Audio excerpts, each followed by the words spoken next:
Este es el cuarto capítulo de nuestra historia del Imperio Bizantino. Estamos todavía en el tema de la historia general, la cronología del imperio, habiendo visto en el episodio anterior cómo el imperio pasa de ser la Roma antigua al Imperio Bizantino, cómo pasa de la antigüedad a la Edad Media básicamente. Y vimos las invasiones arabo-musulmanas, las guerras contra los persas y el intento de reconquista de Occidente por parte de Justiniano. Quisiera que habláramos de la reorganización imperial después de las grandes derrotas contra los musulmanes, viendo primero la nueva situación del imperio, después entendiendo cómo la amenaza de diferentes pueblos sobre la capital Constantinopla continúa en los siguientes siglos, y en la tercera parte estaremos analizando cómo el emperador entonces se va a mostrar como una figura de unidad ante todas estas adversidades. Empecemos con la primera parte, la nueva situación del imperio. El imperio estaba siendo amenazado no solamente en su poder romano universal, ¿sí?, en su visión de dominio del mundo conocido, sino en su existencia misma. Y por eso debía ser reorganizado. Lo primero era que debía dotarse de una administración centralizada con mayor cohesión y eficacia alrededor del palacio imperial que tuviera firme las riendas del imperio, donde el emperador gobernaba por medio de órdenes escritas que daba a unos funcionarios públicos nombrados por él que recibían un salario por sus funciones. Era una burocracia profesional. En cuanto al territorio que controlaba, el imperio actúa de manera pragmática. Los árabes habían sido bloqueados en las montañas del Taurus, básicamente la frontera de hoy en día entre Turquía y Siria, y se dedicaban a saquear las fronteras los árabes. A eso se había limitado el peligro, tomando las cosechas y la producción agrícola, capturando a las familias campesinas de las fronteras para venderlas luego como esclavos en otras ciudades como Damasco y posteriormente en Bagdad.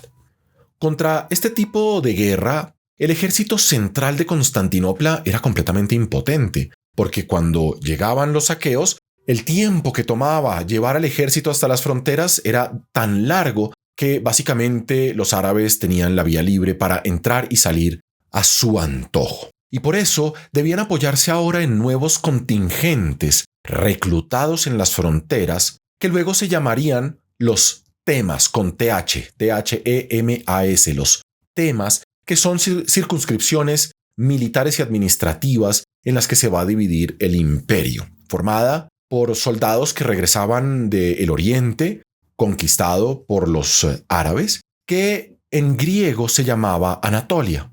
Y eso va a dar, por ejemplo, el tema de los anatólicos o la circunscripción militar de los anatólicos. Otros venían de Armenia y van a crear el tema de los armeniacos.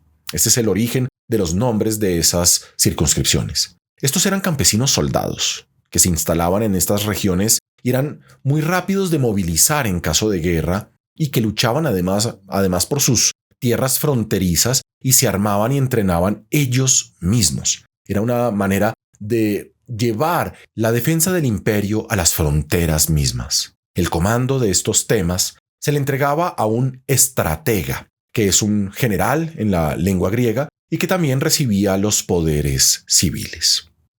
Pasemos a la segunda parte. La amenaza continúa a pesar de todo esto.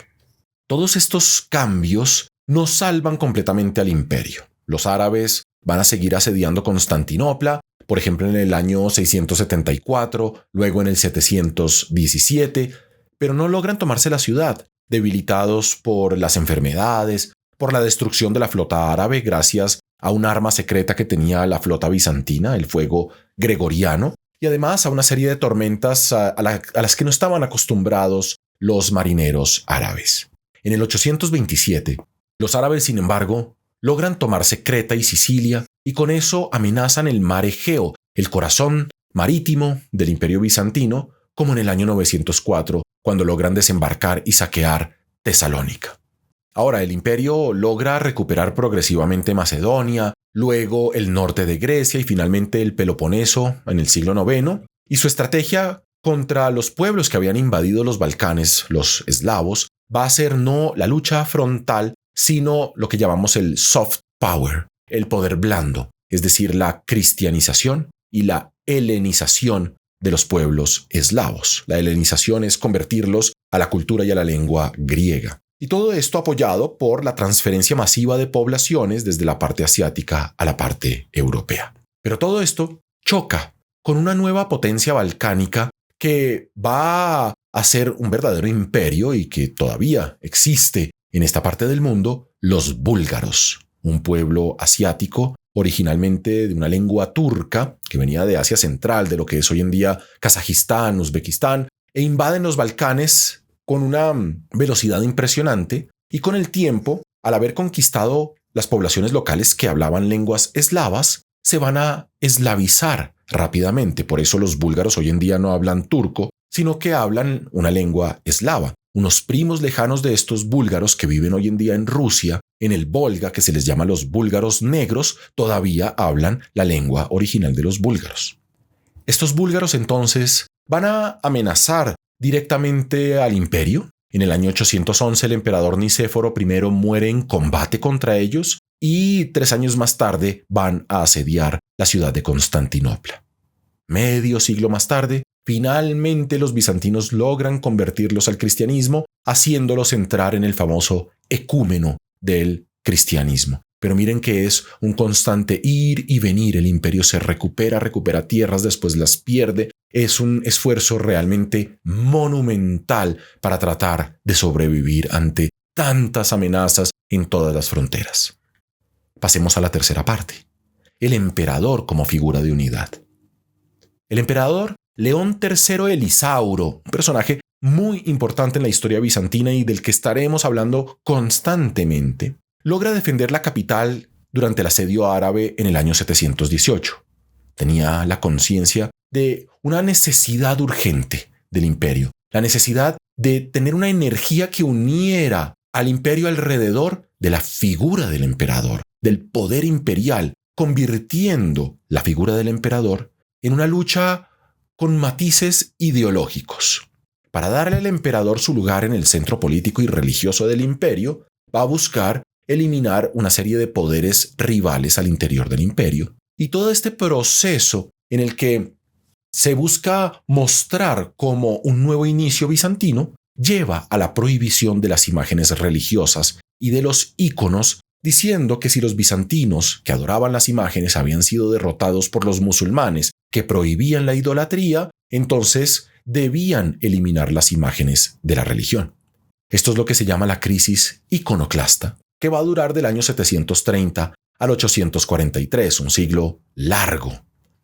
Ahora, en el plano religioso, la iconoclasia, la destrucción de las imágenes, fracasa, pero el emperador se va a reforzar políticamente de todos estos cambios, llevando al apogeo de una dinastía nueva llamada la dinastía de los macedonios. Simultáneamente en Europa occidental empiezan a surgir rivales del imperio.